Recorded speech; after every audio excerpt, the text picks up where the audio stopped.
Yeah, Brink. The story is about an ocean paradise named Ark that has a war going on between the resistance and security factions. Now, they don't really explain as to what caused this, so there you go.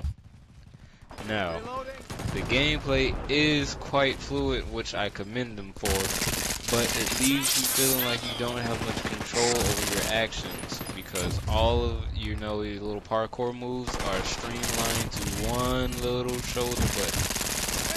I don't really agree with that because it has, the pros like, yeah, if I need to do this, I can just hold the button and run and go to it, blah blah, I'm good. And the cons are you can kind of, forget what you're doing while you're just sliding around and jumping and whatnot and, get yourself killed. The multiplayer, yeah, even with all the parkour, weapons, and impressive maps, I must say the multiplayer sucks soggy nachos. Yeah, it feels like you're doing nothing different from the campaign because, bum-ba-dum-ba, it's the exact same thing.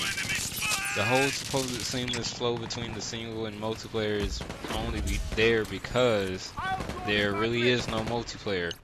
It's non-existent. The multiplayer is the campaign. That's it. Congratulations. If you're the type who likes an immersive multiplayer, I would not suggest that you get this game. Maybe rent it or something. I don't know. Yeah, but me, I will have to say I was disappointed with Brink. I'm sorry. Bye.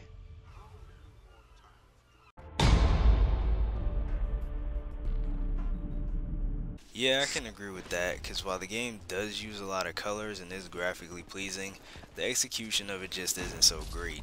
I mean, they try to give you a feel of customization by letting you select various tweaks to your character, such as the way you look, which gives no real tactical advantage and no one will likely notice since everyone's running around trying not to get shot.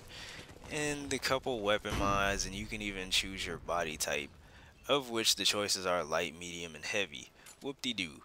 Depending on your body type, you can also carry from SMGs, pistols, or assault rifles and have more agility.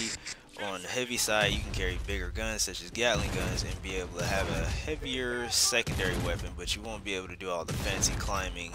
And you'll pretty much have to trot around on the ground, cause yeah, you kinda are fat and slow, and it is noticeable. You can take extra damage, but seeing as how this game isn't very hit specific and the fact that unless you have a damage buff going on from the engineers, even if you're shooting someone in the head, it will still probably almost take a whole clip unless they're using the light class. The only other thing to Brink is that there are challenges they give you so you can unlock the actual weapon mods. I'll say these challenges weren't really designed too well since they do tend to have the AI spawn right on the objective. And this is an ongoing theme in multiplayer too. It's kinda hard sometimes to complete the objective when the other team's spawn point is right around the corner from it, and if you die, you have to run about half the map to get there. In which case I wouldn't mind if you could actually spawn off a command post, but for some reason you can't. Overall, this game does have potential, but I'd say rent it.